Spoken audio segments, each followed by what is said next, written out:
Another factor that affects crop growth and production is what we term as edaphic factors. Yun yung pag-uusapan natin for today. What are the different edaphic factors that affect crop production and ano yung interaction niya sa halaman. Now, guys, when we say and when you read and when you hear the word edaphic, automatic dapat sa inyo ang papasok sa isip nyo is soil. Because that's what we will be talking about. What are the different factors in relation to soil that affects our crop production as a farmer, as a crop scientist. So we will be tackling this in a brief way. Kumbaga parang pasada lamang siya kasi to be more in-depth, we will be tackling this more on the subject soil science. But still, soils affect crops, and since our topic is what are the factors that affect crop growth and production, di kasama dyan yung mga edaphic factors. First off, what is soil? Now, a soil is the foundation of all ecosystems and the foundation of agriculture as well. Kasi lahat naman ng halaman natin ay kailangan ng lupa. One of the things that you need to understand about soil is that this is a dynamic system and it has three phases. Kumbaga, our soil has three personalities, sabihin na natin. And ano yung tatlong personalities na yan? If you can remember during your elementary years, the three states of matter, you have solid, liquid, and gas. Syempre, hindi kasama dyan yung plasma kasi wala namang plasma sa soil. In any ways, the soil is made up of a solid material, of a liquid material, and of gaseous material. That's one thing that you need to understand about soil. Now, in terms of solid, ano yung mga solid materials ng ating soil? Kasama dyan, of course, yung organic matter, yung mga different mineral particles like sand, silt, and clay, different minerals like quartz, feldspar, and mica. Itong solid phase na to ng ating soil improves the soil structure and it also dictates ano ba yung magiging nutrients na available sa ating lupa. How about the liquid phase of your soil? The liquid phase of your soil naman contains all of the dissolved nutrients in the water na nandun sa ating soil. It is very important, very critical yan kasi kailangan ng liquid ng halaman para magamit niya yung nutrient na naandun sa ating lupa. And finally, we have the gas materials in our soil, which includes now some gases like oxygen, carbon dioxide, and nitrogen. Yan yung minsan laman ng ating mga pore spaces. Okay? So, dyan sa mga areas na to, it gives the gas phase of the soil gives the plants adequate aeration para yung roots ng halaman natin nagre-respire pa rin siya or kung ano man yung mga microorganism na nasa lupa na kailangan ng halaman for symbiotic relationship, they are living, they are performing well, and using all of the things that they can use dun sa soil in order to provide for your plant. Ano-ano ba yung mga different properties or factors na tinitignan natin sa ating soil in relation to crop production? Unahin natin, of course, ano-ano ba yung mga different physical soil properties that crop scientists, that agriculturists look at in relation to crop production. Ano-ano kaya yung mga different physical soil properties na to? So when you say physical, we're looking at the tangible property of the soil. Okay? The physical property, which includes, first and foremost, soil texture. Ano ba ang soil texture? Soil Science 101 says, ang soil texture is the proportion. Ano ba yung percent distribution ng tatlong ng tatlong, what do you call this? Soil ng tatlong soil portions na to. Okay? So ano ba yung proportion ng sand, silt, and clay doon sa ating lupa? That will now dictate our soil texture. When we say sand, ang basihan natin na sand yung particle is when the grain is measured as having greater than 0.02 millimeters in diameter. So itong sand, yan yung pinakamalaking particle sa ating soil and they are very excellent for drainage pero poor ang water retention niya kasi maliit lang din yung surface area ng mga sand dun sa lupa. You also have silt. Now, silt naman, yan yung particle sa lupa natin that is around 0.002 to 0.02 mm. Okay? Now, dito, ang silt natin, okay pa rin naman ang drainage pero not as fast for sand particles. But ang nag-improve sa silt particle is the enhanced soil moisture retention dun sa lupa. And of course, we have clay. Yan yung pinakamaliit na soil particle. Mataas ang surface area nito kasi maliliit sila. So therefore, they hold a lot of water. Ang problema lang sa mga clay is that very poor ang aeration at very poor ang drainage. Okay? Now, base doon sa proportion ng sand, silt, and clay, we can basically categorize our soil based on its soil texture.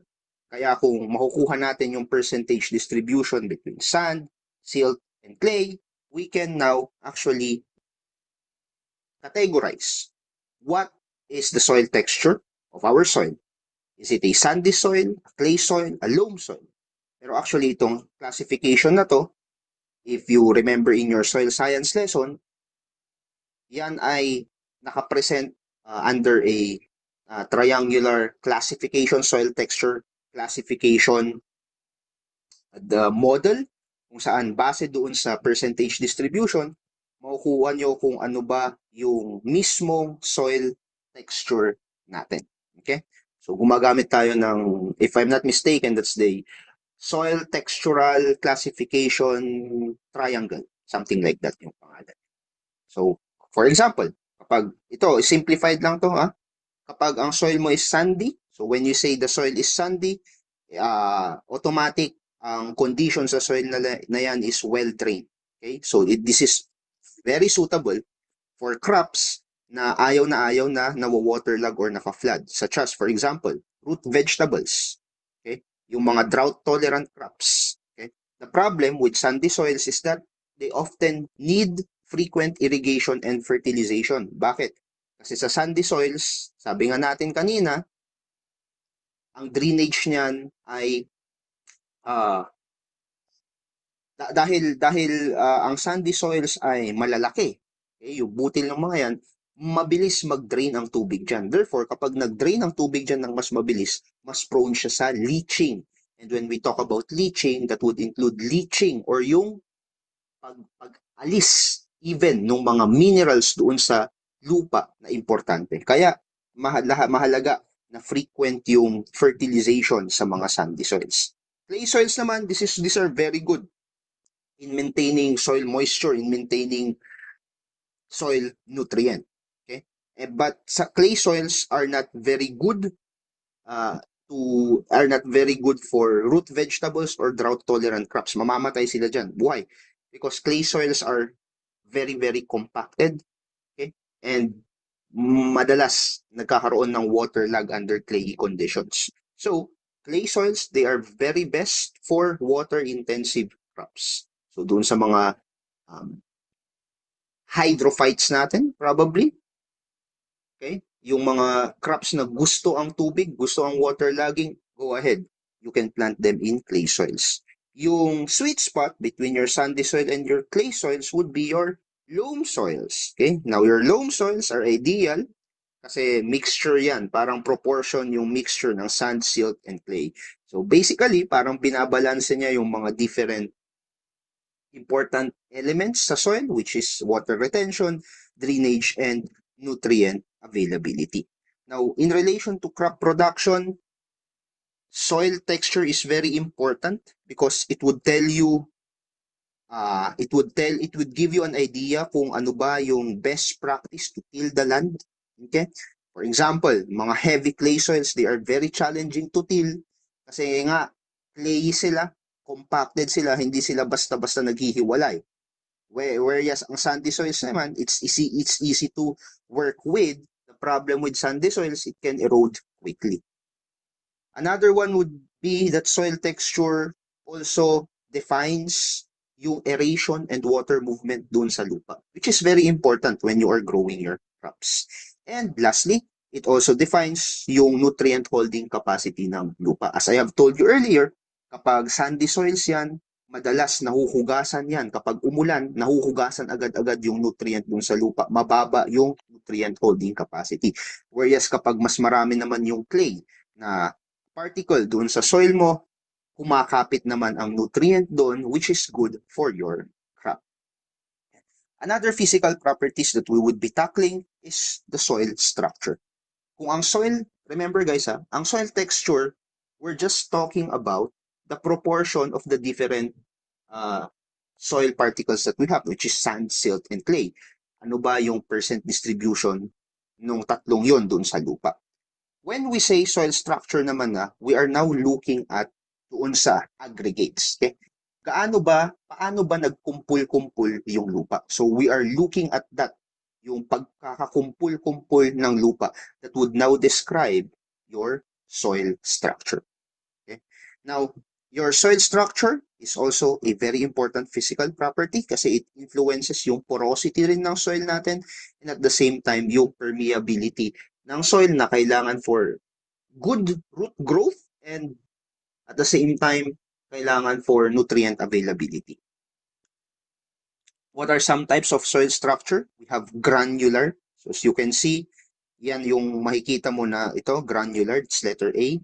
These are soil structure that are found in the surface soils, so sa taas ng lupa.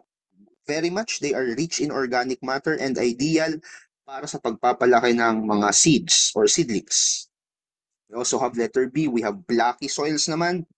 Common yan sa subsoil layers. So sa medyo ilalim ng ating surface soils.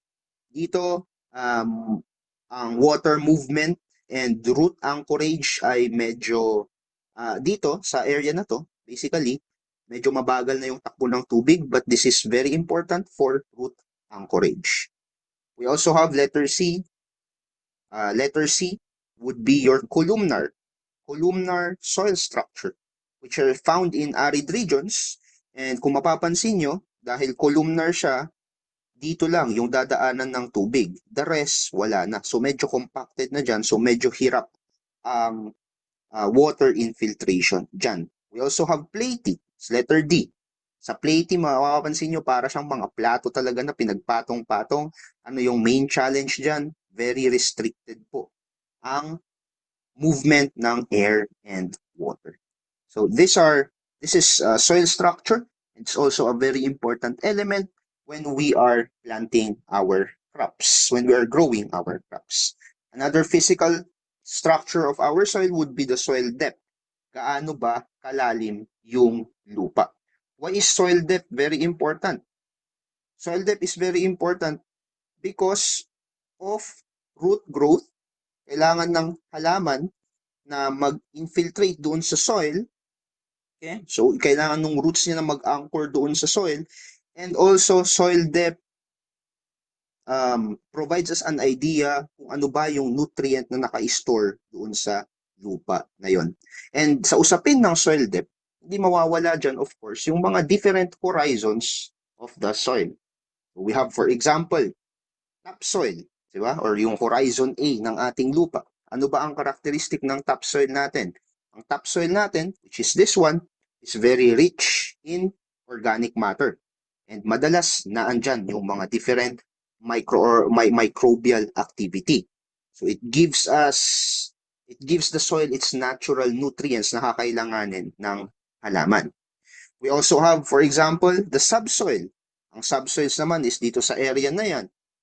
Ang subsoil, they provide additional water and mineral nutrients doon sa ating halaman. So, in terms of the edaphic physical properties, soil depth gives us an idea kung mayaman ba sa nutrients yung lupa in terms of organic matter and in terms of minerals as well. As for its practical application, we need to understand na if we are looking to plant a particular crop, katulad ng mangga and sugarcane, dapat itatanim natin yan doon sa soil na medyo malalim. Okay? Yung mga tree crops natin. Why? Kasi yung mga tree crops natin, nanunuot yan, they form extensive root systems doon sa lupa. So kapag ang lupa mo is shallow, hindi mabubuhay yung ating mga fruit crops.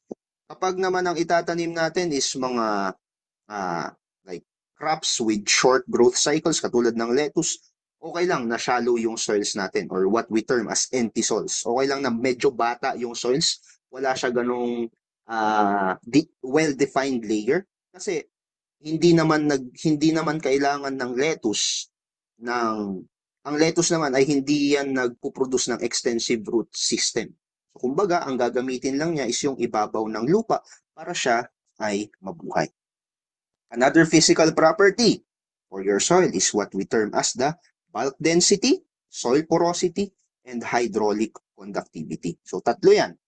Now, when we say bulk density, ano pong ibig sabihin yan? Yan yung mass ng ating soil per unit volume. So, gaano ba kabigat? Tama ba? Gaano kabigat yung soil natin in a particular unit volume or in a particular space. Now, kapag mataas ang density ng lupa natin, basically, it indicates na yung soil natin is compacted. Now, kapag compacted ang soil, ang pore space ay mababa and it does affect root penetration and water infiltration. So that's your bulk density. Another concept would be your soil porosity. Soil porosity naman represents the proportion of the soil volume na occupied by pores. Remember, earlier in the lecture, nabanggit ko sa inyo na ang lupa natin has three phases: solid, liquid, and gas phases. Yung liquid and gas phases, yan ay kasama sa pore spaces ng lupa natin. So gaano ba karami yung pore spaces, yung butas, okay, doon sa lupa natin, yung mga free spaces doon sa lupa natin na dinadaanan ng tubig at hangin? Yun ang sinasagot ng konsepto ng soil porosity. So if you're looking at this picture, for example, you will see that this soil is non-porous and non-permeable. Dikit-dikit yung lupa. Wala masyadong pore spaces. So therefore, kapag naglagay ka ng tubig dyan, automatic hindi yan tutulog. Dito naman sa second na section nitong photo na to, we have porous non-permeable. So ibig sabihin ng porous is, yes, may mga butas. Kung mapapansin nyo, may mga butas yung lupa. Okay? So may mga pore spaces siya. Pero bakit siya non-permeable? Non-permeable siya kasi yung mga butas hindi connected to one another. Okay? Ibig sabihin, walang kalsada na nagko-connect sa kanila para doon sa nadadaloy yung hangin or tubig. So isipin nyo na lang, kapag mayroon kayong maraming towns, maraming cities, pero wala kayong mga kalsada that connects each of these cities, mahirap pa rin i-access yung mga city na ito. So yun din yung concept dito. It's porous but non-permeable because the pore spaces are not connected with one another.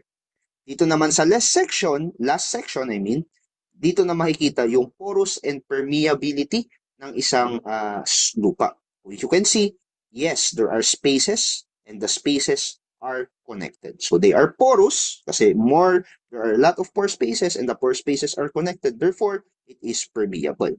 Kaya kapag naglagay ka dyan ng tubig, more than likely, alam mong dadaloy ang tubig dyan. Which is now related to our last concept na hydraulic conductivity.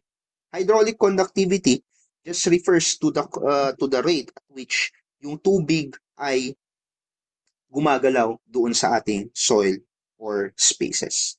So, tinitingnan lang natin sa hydraulic conductivity, gaano ba kabilis yung pagdaloy ng tubig doon sa lupa. Yun lang yung concept ng hydraulic conductivity. Now, in terms of management practices, kasi i-connect na ulit natin to sa crop science kasi yun naman ang subject natin, no?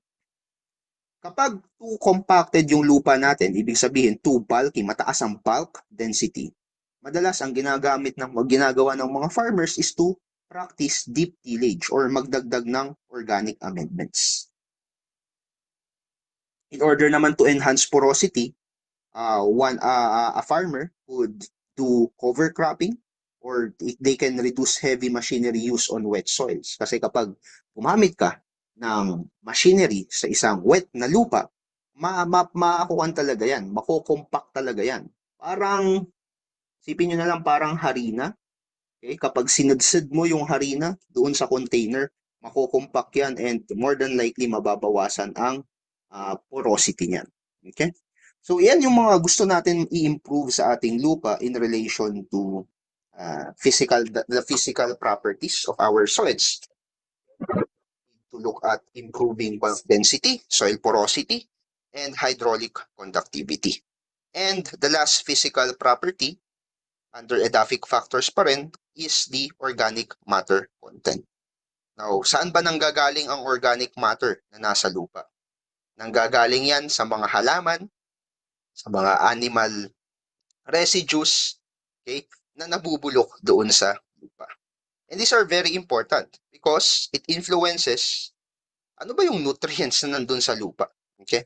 Ano ba yung mga essential nutrients na inire-release ng organic matter na to doon sa lupa? For example, nitrogen and phosphorus. Ang mga organic matter, they do release nitrogen, phosphorus, and potassium kapag nadidecompose yung organic matter na yan, na ginagamit rin ng halaman. Organic matter content also affects soil structure. Okay? Remember our discussion earlier?